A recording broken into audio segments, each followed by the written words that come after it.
Let's talk about Purdue. This is a schedule that's tough because of the names that are on it, dude. Notre Dame, Oregon State out of conference, Oregon, Ohio State, Penn State.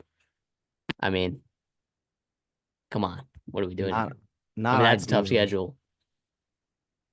And your buys are early too. Like you get a week 2 buy and then a week 9 buy, and then you got to go play Ohio State and Penn State along with three other schools the 5 following weeks after that. It's like, 5 games in November is not ideal, especially coming after playing 6 games in a row like that. What are we doing, Purdue, mate? Purdue schedulers. Not only yes, you get a bye week too, but you go on what must be it's 11 out of 12 weeks playing Power Five schools. That's brutal. That's brutal. And don't tell me Oregon State's not a Power Five school right now. They still are. They're in the Pac-12 technically, and and they're still pretty talented there. They're returning a couple key players on that team, and it's in Corvallis, which is not easy to play. And you know they're going to be fired to play because they don't have a ton of key teams playing in Corvallis this year, and Purdue's one of them, another Power Five, Power Four school, I guess. And obviously, they're going to be fired up and buzzing to play that game. yeah, Mike Babinski was so locked in on his Purdue basketball team making a natty run. He forgot that he scheduled, forgot that he didn't fight for, I don't know what I'm saying. Anyways, Purdue's AD feels like he dropped the ball on this one. But uh, actually, to be honest, I don't really know how Big Ten scheduling works. I would imagine that the 80s at least have some say, but I don't know. Do you have any insight on that? Like how they actually make the When schedule? well, it's been changing. I do know that they did gather for it. I'm sure there's some kind of algorithm they could spit it into. But in terms of when you get your buys, you can you could probably ask for that. And I know like the other Big Ten teams we've talked about have had later buys, so I don't know.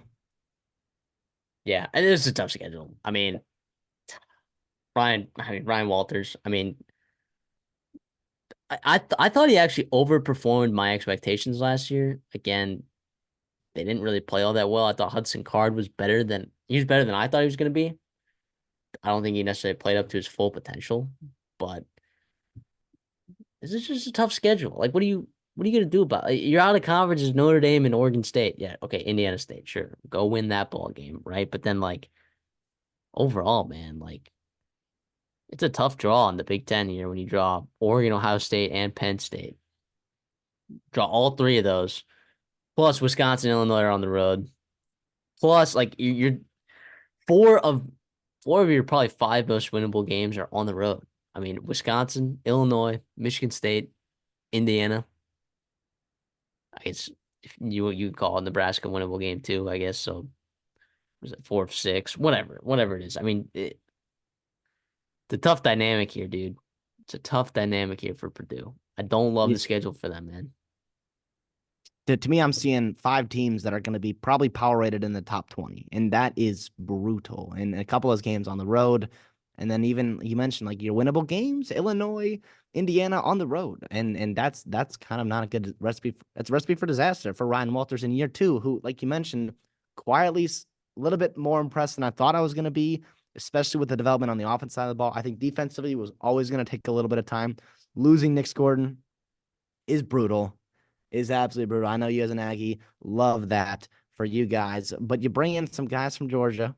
Never a bad idea. Nyland Green, right? A couple other guys defensively, and you're trying to bring in better athletes and longer guys to fit this Brett Bielema, Ryan Walters scheme to really get after it and to run and gun. I think it's probably another year away from really working out. You lose a couple stud wide receivers in the portal. It's been probably more going out than coming in, which is not ideal for you. But you got Maccabee back, you got Reggie Love coming over from Illinois, I believe, and Hmm. yeah, Hudson Card in year 2 in the offense. We'll see how it goes. But reality is this schedule is brutal. It's brutal, and Notre Dame is going to be a top 10 power rated team. Oregon State is brutal on the road. Nebraska is everybody's sweetheart in the Big Ten right now, and obviously, who knows what Michigan State's going to be year 1, Jonathan Smith. And your rival in the Oak and Bucket game at Indiana is not going to be awesome, especially after 4 games of playing tough Big Ten football in November. Right? The reality is like this is not set up for Purdue's successful season, making a bowl game.